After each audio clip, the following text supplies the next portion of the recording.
এবার বড়সড় বিপদে রাজ্যের মুখ্যমন্ত্রী মমতা বন্দ্যোপাধ্যায় এবং কলকাতা পুলিশ কমিশনার বিনীত গোয়েল। মুখ্যমন্ত্রী মমতা বন্দ্যোপাধ্যায় ও কলকাতার পুলিশ কমিশনার বিনীত গোয়েলের বিরুদ্ধে টালা থানায় অভিযোগ দায়ের করলেন আইনজীবী তথা বিজেপি নেতা কৌস্তব বাগচি। কিন্তু কেন?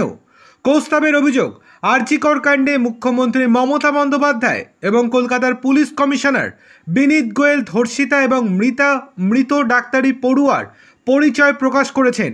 কৌস্তবের অভিযোগ, 9ই আগস্ট ঘটনার দিন একটি বৈদ্যুতিন চ্যানেলে ধর্ষিতার নাম দেন মুখ্যমন্ত্রী এবং সাংবাদিকদের সামনে ঘটনা সম্পর্কে বলতে গিয়ে সেই একই ভুল করেন কলকাতার পুলিশ কমিশনার।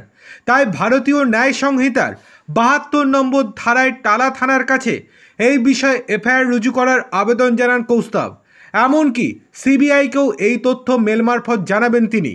এই বিষয়ে সংশ্লিষ্ট দুটি ভিডিও থানায় জমা করেছেন তিনি। প্রসঙ্গত, আরজি কর কাণ্ডে সোশ্যাল মিডিয়ায় ভাইরাল হয়েছে নির্যাতিতার নাম ও পরিচয়, পোস্ট করা হচ্ছে তার ছবি এবং ভিডিও। এই আবহে কড়া পদক্ষেপ নিয়েছে কেন্দ্রীয় সরকার।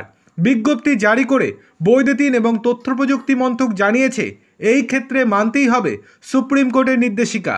যারা মানবে না তাদের বিরুদ্ধে কড়া পদক্ষেপ নেবে কেন্দ্রীয় সরকার।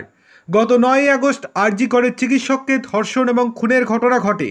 এই ঘটনার পরই সোশ্যাল মিডিয়া জুড়ে ভাইরাল হতে থাকে নির্যাতিতার নাম এবং পরিচয়।